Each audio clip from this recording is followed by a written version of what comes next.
Welcome back to my channel cat game mentor. Friends, हम आज के इस ट्यूटोरियल के अंदर स्टडी करने जा रहे हैं मॉडल प्रोफाइल। ये पावर मिल की रफ़िंग की एक स्ट्रेटजी है। तो स्टार्ट करते हैं। सबसे पहले हम इंपोर्ट के अंदर जाकर एग्जांपल्स के अंदर जाएंगे और यहाँ से एग्जांपल हमारे पास है बर्न टूल के नाम से। इसको आप इंपोर्ट कर लेंगे तो ये वो एग्जांपल हमारे पास इंपोर्ट हो चुकी है। अब इसके बाद मैं सबसे पहले इसकी रफ़िंग करवाऊँगा बिगर टूल के साथ। तो होम के अंदर जाकर ब्लॉक के ऊपर क्लिक करेंगे, कैलकुलेट करेंगे, एक्सेप्ट कर लेंगे। तो ये हमारा ब्लॉक बन चुका है। इसके बाद टूल पाथ्स के अंदर जाएंगे और 3D एरिया क्लियरेंस, जो मॉडल एरिया क्लियरेंस है, इस टूल पाथ की स्ट्रेटजी को सिलेक्ट करेंगे, ओके कर देंगे। ये हमारे पास फॉर्म ओपन हो गया।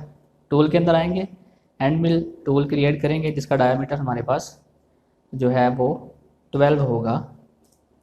अब इसके बाद मशीन टूल लिमिट, इसके अंदर मैंने आपको बताया है कि जो ऑप्शन है वो लिमिट टू सेंटर, ये आपने सिलेक्ट करनी है। इसके बाद मॉडल एरिया, वजह ये है कि सिलेक्शन की इसमें टाइम सेव होता है, बस और कोई वजह नहीं है।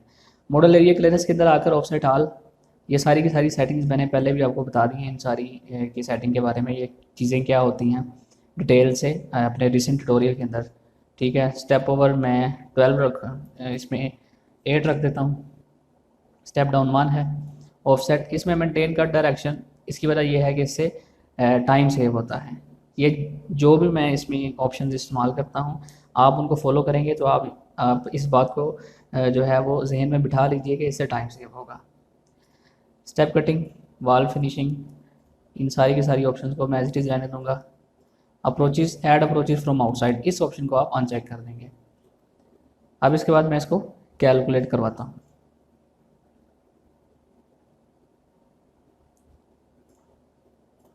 तो ये मेरा टूल पाथ कैलकुलेट हो चुका है। अब आप ये देखें कि हमारे मॉडल के अंदर बहुत सी ऐसी जगहें हैं जहाँ पर हमारा टूल पाथ नहीं बना। जैसे ये एक एरिया है, इसके बाद ये एक एरिया है, इसके अंदर हमारा टूल नहीं गया। फिर इसी तरह ये एक नैरो एरिया आपको नज़र आ रहा है, यहाँ पर हमारा टूल पाथ नहीं बना, यानी यहाँ पर टूल जा ही नहीं सका क्योंकि वहाँ पर जगह कम है और टूल का डायमीटर ज़्यादा है। तो इस सूरत हाल में कि जब हम रफ़िंग मुकम्मल तौर पर मॉडल की करा ही नहीं सके तो हमें क्या करना होगा।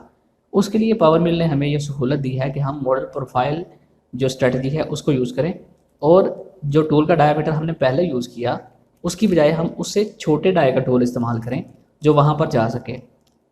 और मॉडल प्रोफाइल एरिया की ब्यूटी ये है कि वो सिर्फ़ और सिर्फ प्रोफाइल के ऊपर चलता है। जो एरिया पहले से क्लियर हो चुका होता है रफ़िंग से, वो उस पर नहीं चलता। तो चलिए मॉडल प्रोफाइल जो हमारे पास टूल पाथ स्ट्रेटजी है उसकी तरफ चलते हैं। टूल पाथ्स के अंदर आएंगे और 3D एरिया क्लियर के अंदर हम मॉडल प्रोफाइल इस ऑप्शन को सिलेक्ट करेंगे, ओके कर देंगे। तो ये हमारे पास मॉडल प्रोफाइल का फॉर्म ओपन हो चुका है। टूल्स के अंदर आएंगे और एक नया टूल क्रिएट करेंगे, एंड मिल, जिसका डायमीटर 8 होगा। मशीन टूल, लिमिट, बाकी सारी की सारी ऑप्शंस एज इट इज़ रहेंगी। हम इसमें डायरेक्शन एनी रखेंगे। एनी रखने की वजह यह है कि हमारा टाइम सेव होता है। थिकनेस एज इट इज़ रहेगी चूँकि हम इसको फिनिशिंग में क्लियर करेंगे। स्टेप ओवर आप देखें इसमें नहीं है, उसकी वजह क्या है कि चूँकि ये सिर्फ और सिर्फ प्रोफाइल के साथ साथ स्टेप डाउन के साथ हमारा टूल पाथ बिहेव करता है, तो इसलिए इसमें स्टेप ओवर एक्टिव ही नहीं है। हम स्टेप ओवर दे ही नहीं सकते।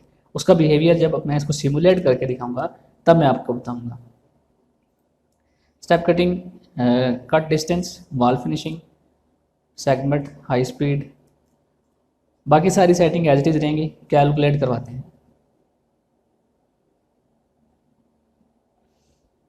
तो ये देखिए हमारा टूल पाथ सिर्फ और सिर्फ प्रोफाइल के साथ साथ बना।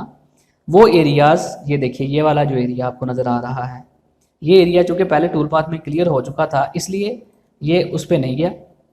ज़रूरी नहीं है कि ये उसको रीड करे, लेकिन मैं आपको समझाने के लिए बता रहा हूँ कि ये सिर्फ और सिर्फ उसी रास्ते पे चलता है जिस रास्ते पे हमारी प्रोफाइल हमें मिलती है। तो ये देखिए वो जगह थी जहाँ पर ये हमारा टूल नहीं गया था, लेकिन ये चला गया। इसी तरह इसी जगह पर भी ये चला गया, इसी तरह इस जगह पर भी ये चला गया। तो इस तरह हम मॉडल प्रोफाइल रफ़िंग की स्ट्रैटेजी को इस्तेमाल करके उन एरियाज़ में, जिन एरियाज़ में हमारा बिगर टूल रफ़िंग नहीं करवा सकता, हम इस स्ट्रैटेजी को यूज़ करके वहाँ पर रफ़िंग करवा सकते हैं। तो हम इसकी सिमुलेशन देखते हैं। पहले हम इसको सिमुलेट करते हैं, simulate from start, view mill on.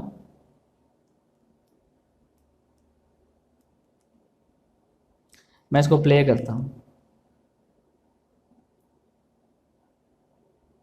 ये हमारी रफिंग इस टाइम जो है वो एक्टिव है।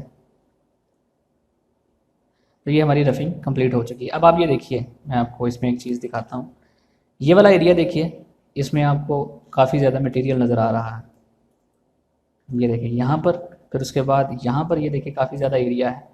और इसके बाद हम चलते हैं इस जगह पर, तो यहाँ पर भी देखें काफ़ी ज़्यादा मटेरियल रिमूव हुआ ही नहीं, क्योंकि हमारे जो डायमीटर है वो ज़्यादा है। अब यहाँ पर सवाल पैदा होता है कि जनाब हम रफिंग के लिए भी छोटे ही डाया का टूल यूज़ कर लेते हैं, लेकिन हम ऐसा नहीं करते। उसकी वजह ये है कि हम सिर्फ एक स्पेसिफिक जगह की वजह से अपने जो है वो कटर सिलेक्शन को छोटा कटर नहीं यूज़ कर सकते, उससे टाइम बहुत ज़्यादा लगता है। हम क्या करते हैं, बड़े टूल से रफिंग करवा लेते हैं और जो स्ट्रेटजीज़ पावर मिल ने हमें दी है उनको यूज़ करके हम अपने टाइम को मिनिमाइज़ करते हैं।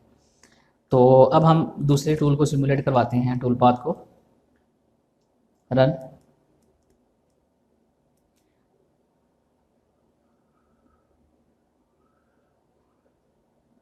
तो ये देखिए यहाँ पर भी उसने मटेरियल रिमूव कर दिया, अब इस एरिया में भी कर दिया, और इसके साथ साथ ये जो एरिया था ये भी हमारा क्लियर हो चुका है।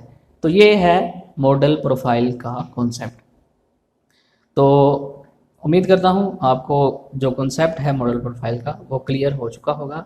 मिलते हैं नेक्स्ट वीडियो के अंदर एक नेक्स्ट स्ट्रेटजी के साथ, और अच्छी अच्छी मालूमात, बहुत इन्फॉर्मेशन जिसके अंदर मौजूद हो लेकर आते हैं आपके लिए। मिलते हैं नेक्स्ट ट्यूटोरियल के अंदर, तब तक के लिए अल्लाह हाफिज़।